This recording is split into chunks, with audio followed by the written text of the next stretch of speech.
I didn't realize how much this technique or principle had helped me become a better producer until I thought about it, and it's so powerful.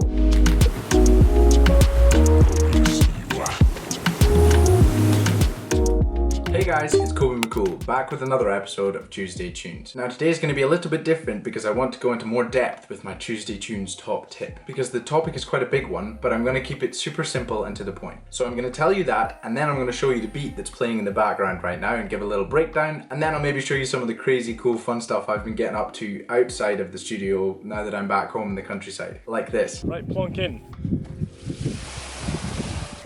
But now straight to the main point of the video. What is the best way to get better as a musician or a producer? Now there is no one strict answer because it's going to be different for everybody. But for this video, I have simplified the process that works really well for me, and that's what I'm going to share with you. It's also the Tuesday Tunes top tip of today, and that is to stay on the creative cycle. Now you're probably wondering, Kobi, what on earth is the creative cycle? And that is exactly what I'm going to show you just now. And funnily enough, I've created a little diagram.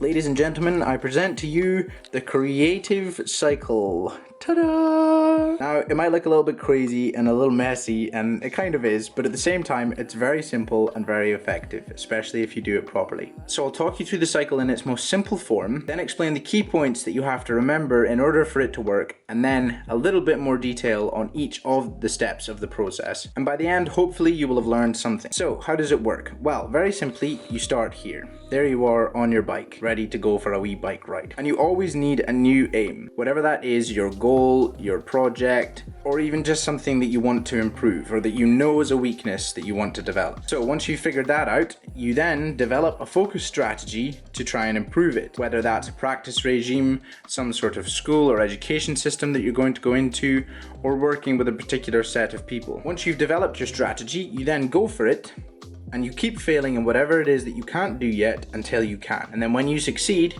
you evaluate how everything went, work out what went well, what didn't work so well, and then go back to the start for the next round of the process. And you just keep going round and round until you're a master. Now that's it put very simply, but there are a few key points that you need to remember for it to actually work well for you. And these are the two things I've labeled in the top right and bottom left parts of the page. Now the main thing is that the fuel of this cycle is love. Now as cheesy as that sounds, the reason I wrote that there and the reason why it's so important is because if you're trying to get much better at something for the wrong reasons, it's much harder to motivate yourself to stay consistent and put in all of the hard work. And half the time you may well get better at it, but you don't even enjoy the process anyway. So you need to keep coming back and reminding yourself that the reason you're doing this all in the first place is because you love it. Or at least that's what it's been for me. Reminding myself of that fact has helped power so many more rotations of this cycle. Now here's a key tip to keep the whole cycle spinning smoothly. You need to lubricate it with intuition, honesty, and patience. And the reason I wrote those three is because intuition is something you have to employ because you can't just follow a rule book. There is no list of things saying this is what you should and shouldn't do. And most of the time you need to rely on your intuition to know right from wrong, up from down. And that's massive if you want to pioneer something new and unique. The next lubricant is honesty, because you don't just want to be fooling yourself and carrying out something half-heartedly when you're not actually making the progress that you need to. Or if something isn't actually as good as you're trying to believe that it is, or if something just isn't as good as you're telling yourself that it is, then you are only fooling yourself. So you've got to be very honest with yourself to make sure that you're actually making genuine progress and doing the right things. And the final lubricant is patience, because it will take thousands and thousands of iterations of this cycle to gradually master your craft.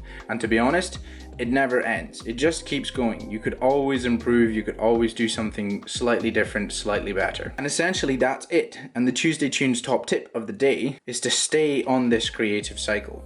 Because the second you fall off of the creative cycle and you're just repeating the same things, you're not improving, you're not doing something new and innovative and different or challenging yourself and being outside of your comfort zone, then you'll stop seeing creative progress. Now you might be wondering what the little arrows here are that are going the opposite direction, and it's quite self-explanatory. All that it means is that if, after having developed your focus strategy, you keep doing this part, but you never get to the success part, and maybe using your intuition and honesty, you need to go back to the focus strategy and rethink, because clearly this part wasn't done well enough. And then if you keep practicing whatever it is you're doing, you get to the final stage but you're not actually happy with the outcome, and you feel like actually you need to go back and do a bit more, then maybe that is what's necessary. That is where the patience part and the honesty part comes in, because sometimes it's easy to get ahead of yourself and think that you've actually made more progress than you actually have. And that, my friends, is the best way that I have found to develop myself in almost all aspects of life, because although I'm applying this to music production, it can apply to any aspect of your life, whether that's good habits, sleep, exercise, relationship goals, financial goals. There's all sorts of different things that it can apply to, and incredibly effective. So yeah, stay on the creative cycle.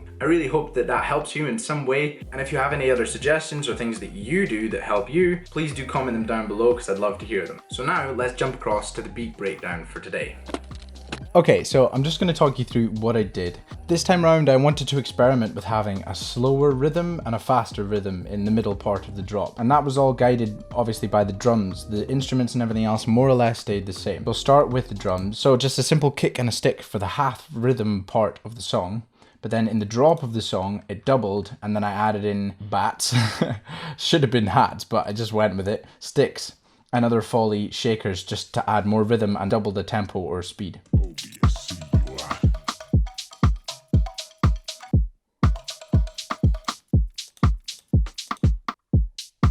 So it's just a simple rhythm like that with the shakers, and then some extra foley, and then some sticks. Those are more like timps or bongo drums, and then sticks. I made sure to add those in and take them away just to give space and dynamic rather than having them on fully all the time. So in the bits where I wanted it all to stop and then bounce back up again, like here.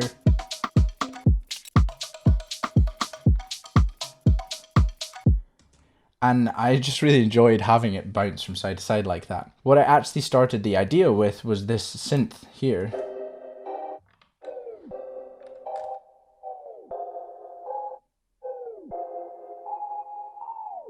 And what it actually is just like a pluck synth that I had in Omnisphere, I believe. But what I then did was separated the reverb from the actual instrument itself and used just the reverb as the instrument. I printed the reverb out and then turned it on and off so that it had that choppiness instead of it just being a big washy sound, because that's what reverbs can often be. So printing that out, that gave me the control to turn it on and off as I wanted and give it that rise and fall that it has.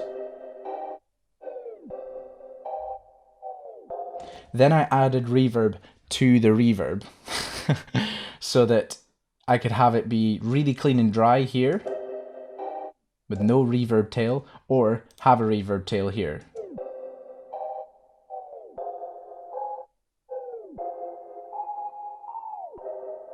It just makes it move a little bit more and gives you more control over the energy. I then also added in this sine chord pulse thing with bit crush on it.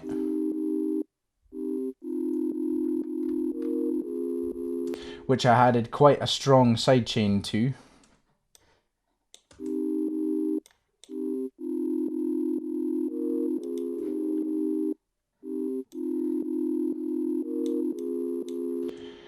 But then, in order to make it even more emphasized in the double rhythm part of the song, I actually changed it so that it wasn't the sidechain creating that, the notes themselves were actually cut.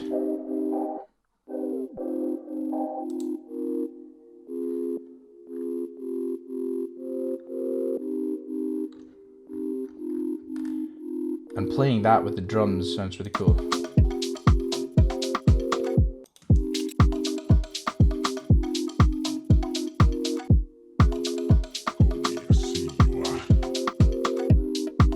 Then the only other instrument that I added in was this sort of string synth choir pulse thing, just to add a little bit more emphasis at the beginning of each phrase. But it's actually pretty soft and subtle, so you don't notice it that much.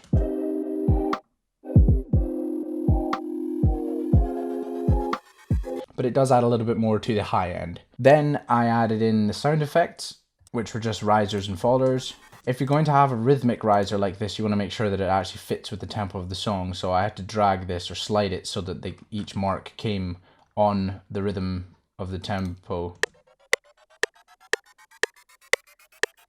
because if it comes out of time, it's not going to work properly, or at least it won't work as well. And I just had those predominantly in the more upbeat part of the song. Then the last thing I added in for the instrumental was just the 808.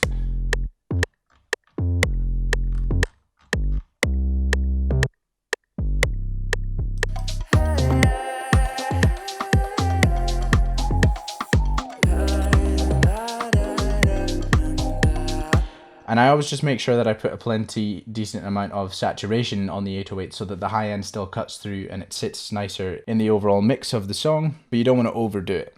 Then the last thing, which I always use to just add on top just to add a little bit of difference, and it also changes the track quite a bit, is just adding in some vocal licks on top. So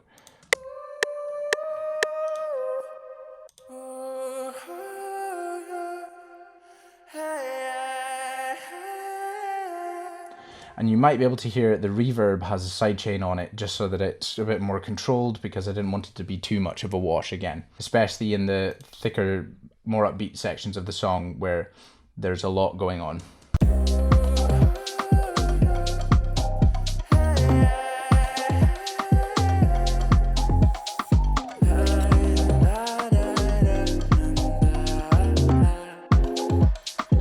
And as ever, I just controlled the effects with an automation clip so that I could turn them on and off, and I wanted to, depending on what was happening during the song.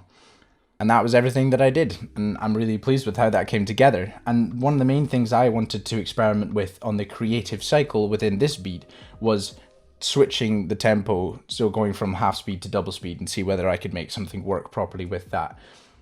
And it wasn't really a complex strategy as such, it was just do it and see what happens. And I tried it this time and I'm actually pretty happy with the way that it turned out. So now all I wanted to show you were just a couple of crazy things that I've been getting up to behind the scenes outside of the studio when I'm trying to take a break from doing all the production stuff.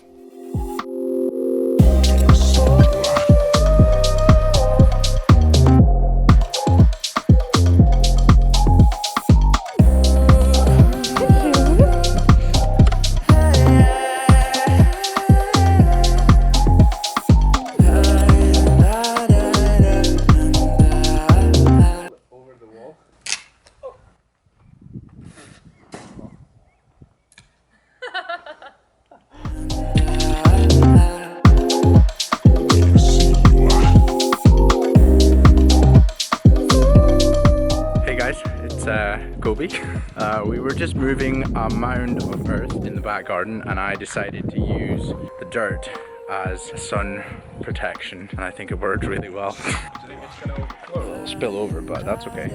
Yeah, I want to. So to clean off some of my sun cream, I'm going to, and because the swimming pools are all closed, I'm going to go for a swim in a barrel. Brilliantly conjured up as an idea by my brother Osh.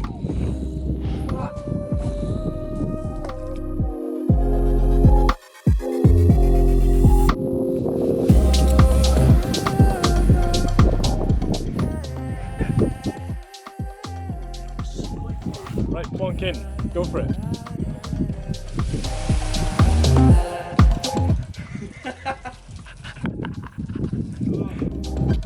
That can't be 9. Where did you measure it? On the surface? With this? It feels colder than 9. Although I didn't do any breaths before.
So that was everything for this episode of Tuesday Tunes. I really hope you enjoyed it. Maybe you learned something. I'd love to know what you think about my Tuesday Tunes top tip with the creative cycle. Please do leave any questions you have down below in the comment section or send me a message on Instagram. All the links are in the description. Thanks again for coming to check out the video, and I really look forward to sharing the next one with you. But until then, bye!